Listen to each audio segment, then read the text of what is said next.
할렐루야. 한 주간 평안하셨죠? 우리 다 같이 마음을 모아서 수요일 저녁 예배를 성부, 성자, 성령의 이름으로 드립니다. 우리 사도신경으로 신앙 고백합니다. 나는 전능하신 아버지 하나님 천지의 창조주를 믿습니다. 나는 그의 유일하신 아들 우리 주 예수 그리스도를 믿습니다. 그는 성령으로 잉태되어 동정녀 마리아에게서 나시고 본디오 빌라도에게 고난을 받아 십자가에 못 박혀 죽으시고 장사된 지 사흘 만에 죽은 자 가운데서 다시 살아나셨으며 하늘에 오르시어 전능하신 아버지 하나님 우편에 앉아 계시다가 거기로부터 살아있는 자와 죽은 자를 심판하러 오십니다. 나는 성령을 믿으며 거룩한 공교회와 성도의 교제와 죄를 용서받는 것과 몸의 부활과 영생을 믿습니다. 아멘. 다 같이 찬송가 508장 하시겠습니다. 508장. 예전 찬송가는 270장이고요. 우리가 지금은 나그네 되어도 508장 우리 함께 찬양합니다.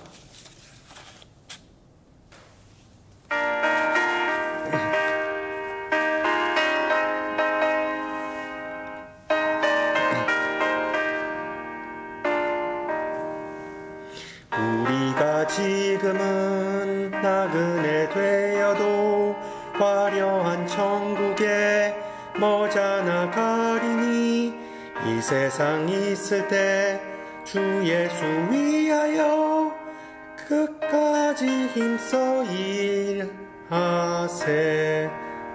주 내게 부탁하신 일 천사도 흠모하겠네.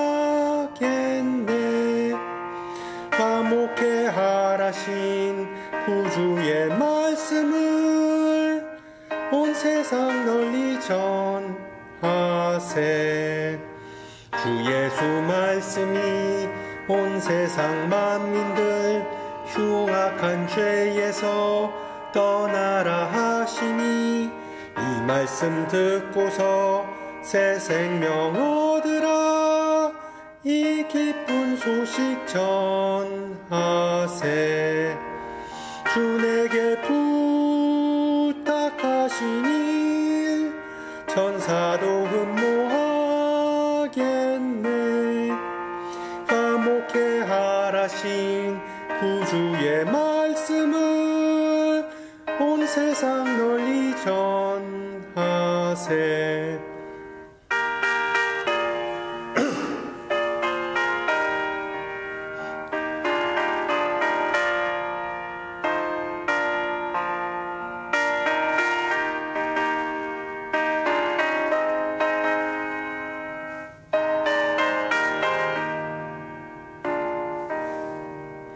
영생의 복락과 천국에 갈 길을 만 백성 알도록 나가서 전하세.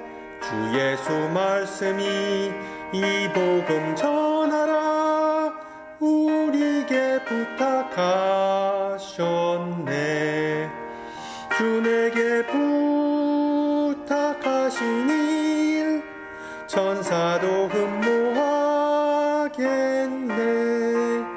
화목해 하라신 구주의 말씀을 온 세상 널리 전하세.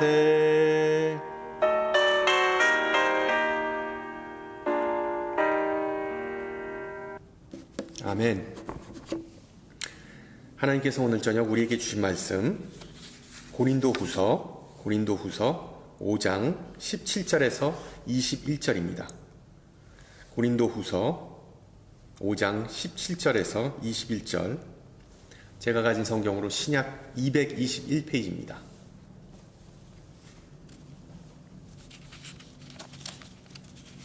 고린도후서 5장 17절에서 21절 말씀을 받들어 봉독합니다.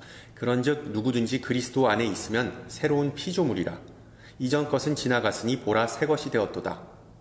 모든 것이 하나님께로 났으며 그가 그리스도로 말미암아 우리를 자기와 화목하게 하시고 또 우리에게 화목하게 하는 직분을 주셨으니 곧 하나님께서 그리스도 안에 계시사 세상을 자기와 화목하게 하시며 그들의 죄를 그들에게 돌리지 아니하시고 화목하게 하는 말씀을 우리에게 부탁하셨느니라.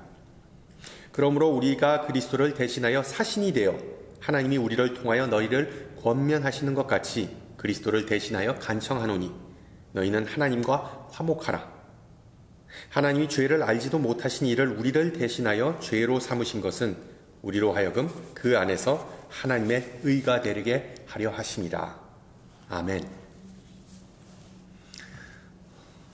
열매 맺는 삶 시리즈 중에서 오늘은 성령의 세 번째 열매인 화평에 대해 좀 나누는 시간을 갖고자 합니다. 이렇게 말씀을 준비하면서 제 삶 가운데 화평이 없었던, 그러니까 피스가 깨어졌던 순간을 좀 기억해 보았는데 제 어린 시절이 떠오르더군요. 목회자 집안에서 태어나 어렸을 때부터 부모님이 신방을 자주 다니셨습니다. 때로는 밤늦게까지 저와 제 친동생이 홀로 집에 있는 때도 있었습니다. 나이 차이가 별로 안 나는 사내 아이 둘이 있으면 자주 싸우게 되죠. 그러다 보니 언제는 동생의 얼굴에 상처를 나게 한 적이 있습니다. 여러분, 제가 부모님이 빨리 돌아오시길 바랬을까요? 아니면 늦게 돌아오시길 원했을까요?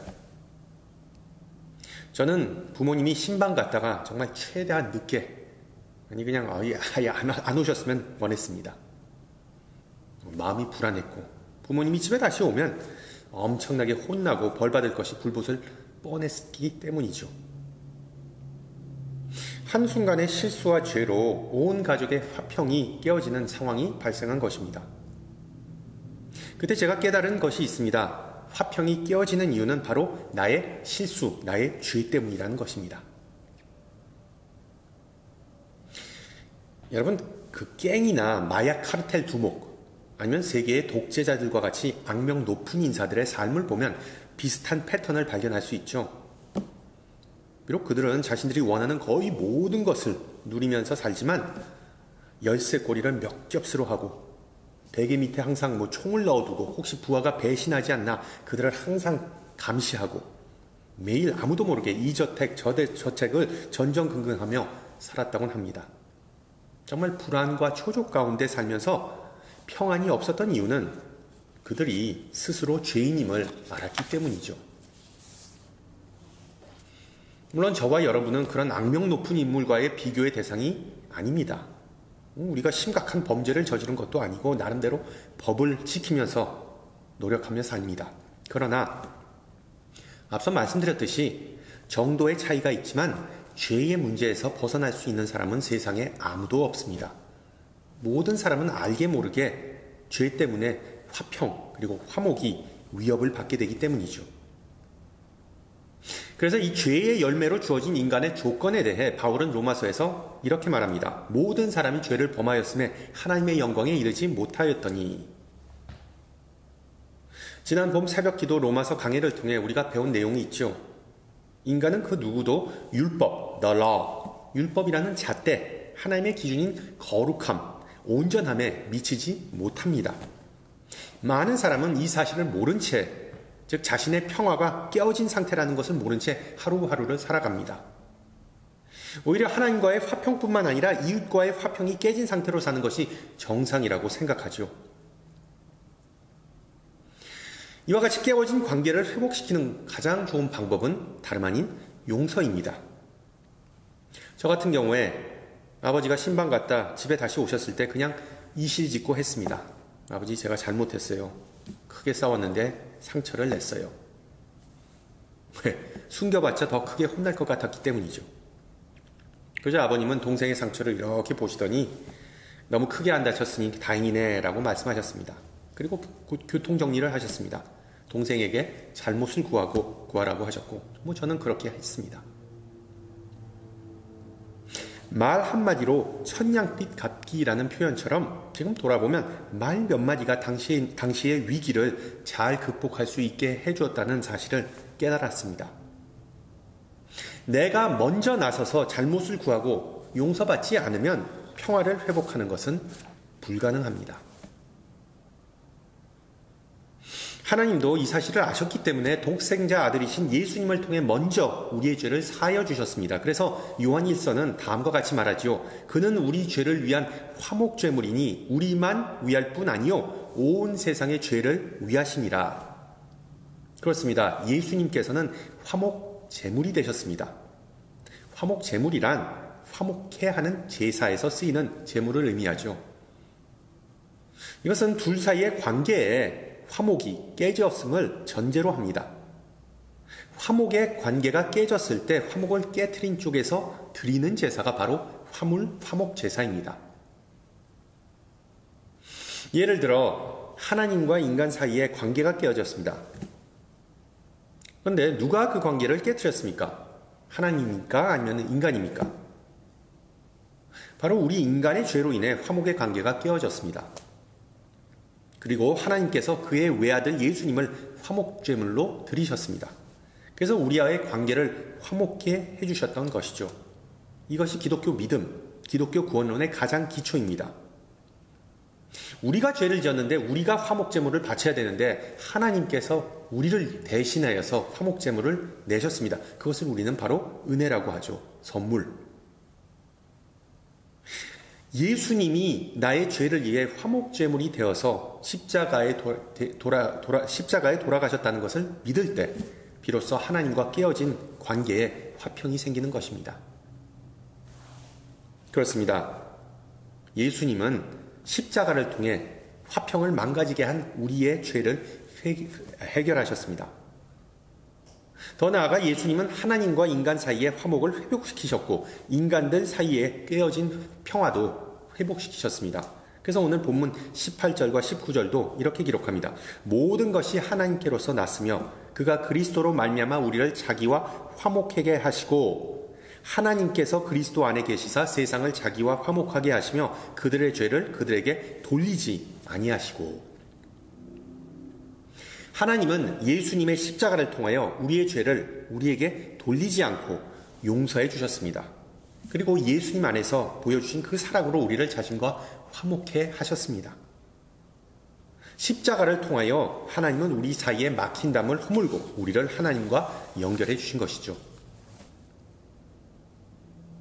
십자가의 이 수직선은 하나님과 인간 사이에 막힌 담을 허물고 서로 연결한 것을 상징합니다. 그러나 십자가에는 수직선만 있는 것이 아닙니다. 수평선도 있죠. 십자가의 죽으심을 통하여 예수님은 하나님과 인간 사이를 연결하셨을 뿐만 아니라 인간 사이의 관계도 화평케 하셨습니다. 이 평화는 어떤 평화일까요? peace. 화평이라는 단어는 헬라어로 에이레네이고 히브리어로는 샬롬입니다. 이 단어는 갈등이 없다, 폭력이나 싸움이 없다라는 의미가 있습니다.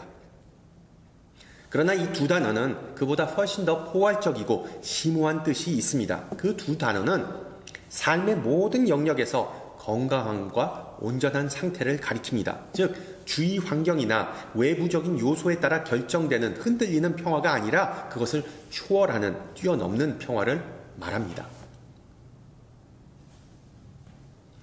요한복음 13장을 보면 예수님께서 자신의 죽음을 준비하시는 모습이 나오죠. 예수님은 본인이 이제 곧 죽게 될 것을 알고 제자들과 함께 자신의 살과 피를 상징하는 떡과 잔을 나누는 그 최후의 만찬을 가지셨습니다. 그리고 그 다음에 세족식을 하시죠. 수건을 허리에 두르고 제자들의 발을 씻기셨습니다.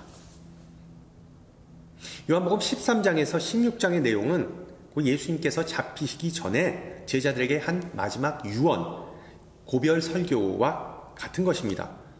이 내용 중에서 특히 14절을 보면 예수님은 이렇게 말씀하십니다. 평안을 너희에게 끼치노니 곧 나의 평안을 너희에게 주노라. 내가 너희에게 주는 것은 세상이 주는 것 같이 아니하니라. 너희는 마음에 근심하지 말고 두려워하지도 말라. 죽음을 앞둔 예수님은 제자들에게 평안을 준다고 선언하십니다. 여러분 다소 역설적이고 이해가 안 가는 내용이죠.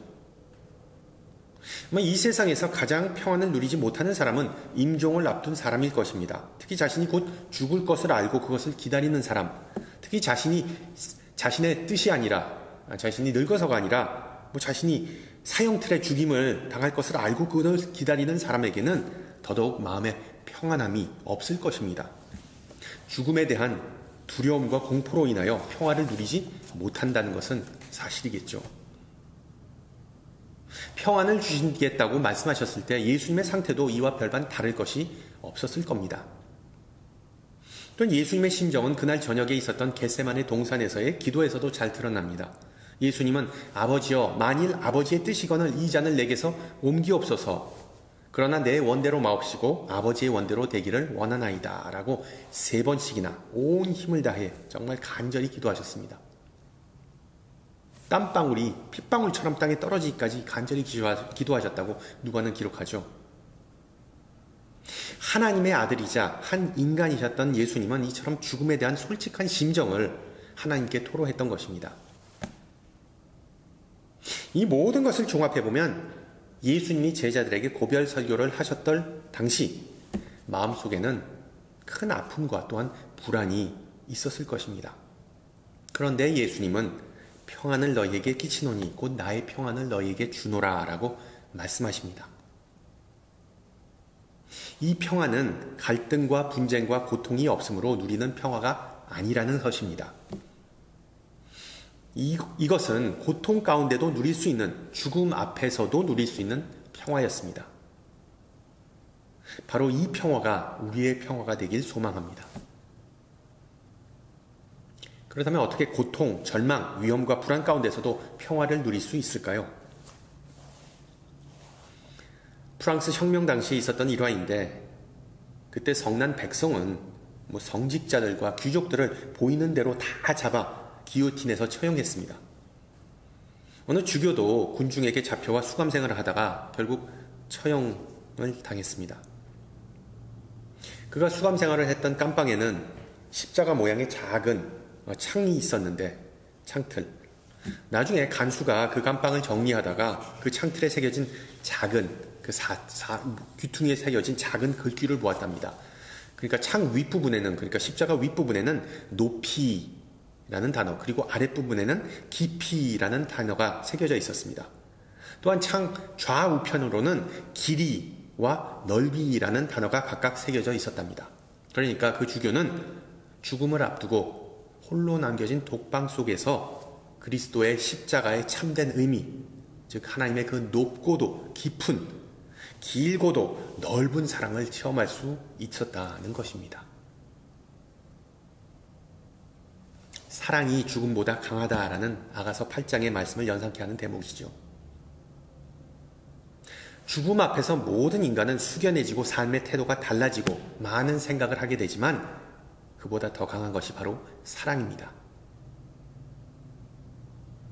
성경은 하나님의 그 측량할 수 없는 사랑을 가리킬 때 아가페라는 단어를 사용하죠.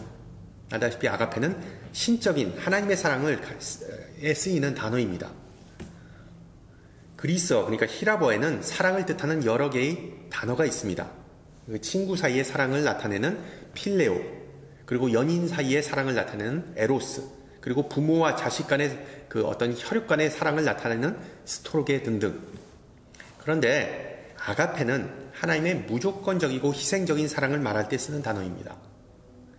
그 사랑은 외부적인 요인이나 주변적 환경에 흔들리지 않는 그런 사랑입니다. 그런 사랑만이 죽음을 이기고 영원히 지속되는 평화를 가능케 한다고 성경은 가르쳐 줍니다. 어느 중학교 미술 선생이 평화를 주제로 한 그림을 그려오도록 학생들에게 주문했습니다. 한 학생의 작품이 선생의 시선을 끌었습니다. 가파른 절벽이 있는 바닷가의 그림이었는데 사나운 폭풍이 계속해서 몰아치고 있습니다. 그런데 절벽 위에 한 오두막집에 어머니의 품에서 아무 걱정 없이 평화롭게 잠을 자는 아이의 그림이었습니다. 우리가 살아가는 세상은 폭풍이 치는 바닷가에 있는 오두막집과 같습니다. 우리 삶 속에는 언제나 고통, 절망, 위험, 불안의 요소들이 끝없이 이어집니다. 이런 상황 속에서 평안을 얻는 방법, 그 방법은 바로 폭풍 치는 바닷가 오두막집에서 어머니의 품에 거하는 것입니다. 주위에 어떤 풍파가 있을지라도 어머니를 의지하고 어머니 품에 잠자는 어린아이에게는 피스, 평안이 있습니다. 어린아이에게는 어머니가 이러한 풍파 속에서도 자신을 사랑하고 그리고 자신을 보호할 것이라는 믿음이 있기 때문이죠. 마찬가지로 우리가 이 세상의 고통과 절망 속에서도 평안할 수 있는 이유는 하나님 아버지 품에 있기 때문입니다. 이 세상의 어떤 풍파도 능히 이길 수 있는 전지전능하신 하나님을 아버지로 모시고 그 사랑 가운데 거하는 것입니다. 성자 하나님이신 예수님 안에 거하는 것입니다. 또한 성령 안에 거하는 것입니다. 그래서 화평은 성령의 열매입니다. 성령 안에 있는 사람들에게 자연히 나타나는 모습이죠. 오늘 본문도 화평에 관해 이렇게 기록하고 있습니다. 그런즉 누구든지 그리스도 안에 있으면 새로운 피조물이라. 그리스도 안에 있는 사람은 화목을 누리는 새로운 피조물이라고 성경은 선언합니다. 거듭 말씀드리지만 평화는 하나님과의 관계가 바로 설 때 예수 그리스도 안에서만 얻어질 수 있습니다. 하나님을 나의 아버지로 모시는 믿음이 있을 때만 가능합니다. 이처럼 믿음 안에서 예수님께서 죽음 앞에서 제자들에게 주셨던 그 평화는 우리에게 또한 선물로 주어졌습니다. 세상의 풍파와 절망이 한복판에서도 우리가 능히 승리할 수 있는 이유는 주님의 평화가 우리에게 있기 때문이죠. 성도 여러분, 하나님을 우리의 아버지로, 우리의 목자로 항상 삼으시면서, 사모하시면서 주님의 양떼와 하나님의 자녀에게 주어진 하늘의 그 평안이 언제나 함께하는 은혜를 누리시기를 소망합니다. 하나님은 예수 그리스도의 십자가를 통해 화평할 수 없는 우리에게 화평을 선물로 주셨습니다. 또한 이러한 화평을 얻은 우리에게 화목해 하라신 그 직분을 주셨습니다. 오늘 본문 18절을 보세요. 모든 것이 하나님께로 났으며 그가 그리스도로 말미암아 우리를 자기와 화목하게 하시고 또 우리에게 화목하게 하는 직분을 주셨으니, 하나님과 우리의 사이를 화목해 하신 예수님은 우리도 다른 사람과의 관계에서 화평하라고 명령하십니다. 이것이 하나님께서 우리에게 주신 소명입니다. 절대 쉽지 않은 소명이자 사역인데 우리가 그것을 어떻게 감당할 수 있을까요? 정답은 예수님처럼 용서함을 통해 가능합니다. 우리의 죄로 깨어진 하나님과의 관계가 화평하게 된 것이 예수님의 십자가 안에서 보여주신 용서를 통해 가능해진 것처럼 우리도 다른 사람을 용서함으로 화평의 사신이 될 수 있습니다. 미국 적십자협회의 창시자인 클라라 바튼 여사의 지인은 수년 전에 이 바튼 여사에게 못쓸 짓을 한 사람이 기억나냐고 그녀에게 물었습니다. 그러자 바튼 여사는 이렇게 대답했습니다.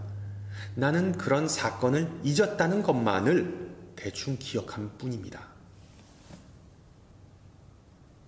하나님의 아가페적 사랑이 무조건적이고 일방적이고 희생적인 것처럼 용서는 이웃이 그 누가 됐든 상대방을 용납하며 그의 실수를 더 이상 문제 삼지 않고 상대방과의 관계를 더 나은 관계로 회복하고자 하는 그런 노력과 과정입니다. 우리 하나님은 인간의 연약함을 아시고 우리의 죄를 더 이상 기억하지 않는다고 말씀하시죠. 이러한 용서를 통해 우리는 화평케 하는 자, 화평케 하는 사신이 될 수 있습니다. 더 나아가 화평케 하는 자는 하나님의 축복의 대상이 된다고 성경은 말하죠. 예수님은 산상수훈에서 화평케 하는 자는 복이 있나니 저희가 하나님의 아들이라 일컬음을 받을 것이니요 라고 말씀하십니다. 우리가 모두 이런 하나님의 자녀가 되길 소망합니다. 다른 이들의 상처를 아물게 하고 사람들 사이에 깨어진 관계를 회복시키는 하나님의 자녀로 살아갔으면 좋겠습니다. 할렐루야. 비슷한 맥락에서 야고보서 저자는 이렇게 말합니다. 화평케 하는 자들은 화평으로 심어 의의 열매를 거두느니라. 우리 주위에 평화가 없는 곳이 있습니까? 아니 우리가 지금 서 있는 곳이 아니면 우리가 있는 환경이 평화가 없는 상태이지 않습니까? 그렇다면 하나님께서 그곳에 화평을 심으라고 우리를 보내셨음을 믿으시기 바랍니다. 평화가 없는 곳에 화평을 심을 때 열매가 맺어집니다. 그 가운데 하나님의 의, 그 가운데 하나님의 구원이 나타나도록 하나님은 역사하십니다. 그러한 화평의 화신이 되는 축복이 우리 모두에게 임하길 소망합니다. 여러분 기억하세요. 우리 모두 평화를 위한 하나님의 도구입니다.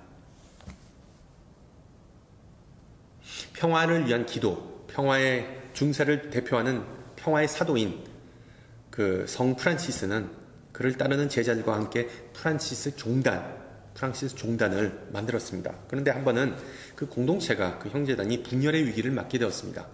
서로가 서로를 시기함으로써 불화가 생기기 시작했죠.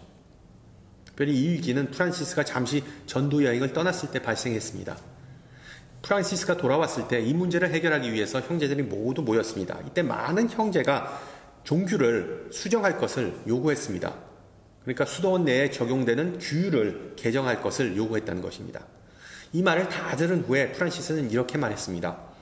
만약 우리가 서로 사랑할 수 없다면 그러니까 종교를 바꾸는 것만으로 아무 소용이 없을 것입니다. 이에 제자 중 한 사람이 이렇게 물었습니다. 그러면 어떻게 해야 우리가 서로 사랑할 수 있겠습니까? 그러자 프란시스는 이런 대답을 했습니다. 그 방법은 우리가 형제임을 철저하게 인식하는 것뿐입니다.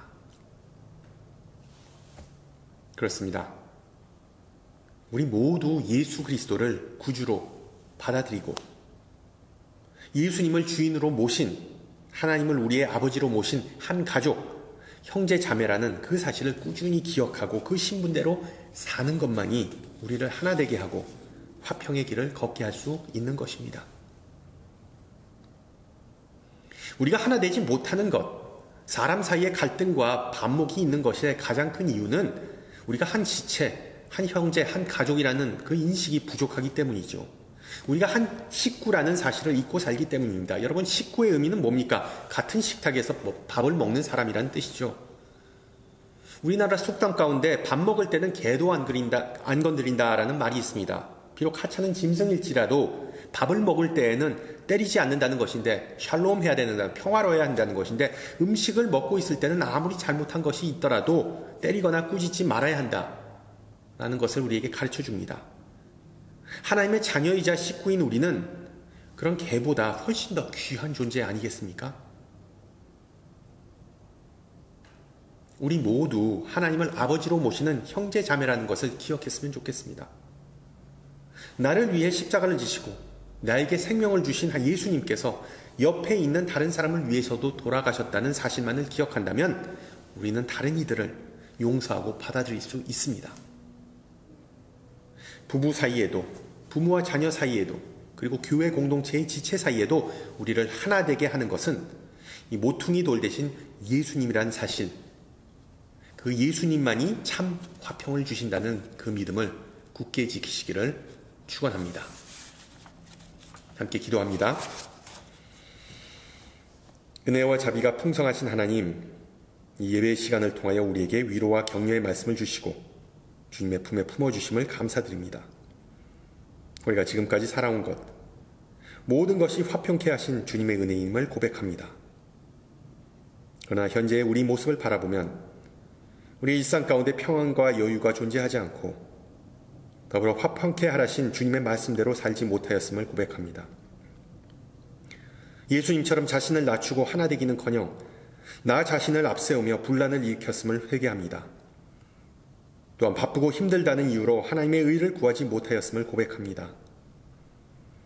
이 저녁 모인 우리, 예수님을 우리 삶의 중심으로 삼고 십자가를 생각하며 남을 용서하고 품을 수 있는 마음을 회복하기를 기도합니다. 특히 이 고단한 신앙 여정 가운데 말씀을 통하여 영감과 활력을 되찾기를 소망합니다. 주님께서 주시는 멍에는 가볍고 단순한 것임을 믿고 다시 한번 우리의 마음을 주님께로 향하고 주님을 쫓게 하옵소서. 특히 무더운 여름 속에서 우리의 삶의 페이스를 좀 늦추고 사소한 것들을 돌아보고 감사하면서 주님이 주시는 참된 평안을 누리고 이루게 하옵소서. 함께 주님 가르쳐준 기도합니다. 하늘에 계신 우리 아버지, 아버지의 이름을 거룩하게 하시며 아버지의 나라가 오게 하시며 아버지의 뜻이 하늘에서와 같이 땅에서도 이루어지게 하소서. 오늘 우리에게 일용할 양식을 주시고 우리가 우리에게 잘못한 사람을 용서하여 준 것 같이 우리 죄를 용서하여 주시고 우리를 시험에 빠지지 않게 하시고 악에서 구하소서. 나라와 권능과 영광이 영원히 아버지의 것입니다. 아멘. 네, 예배를 마쳤습니다. 항상 강건하시고요. 저는 다음 주 이 시간에 뵙겠습니다. 샬롬.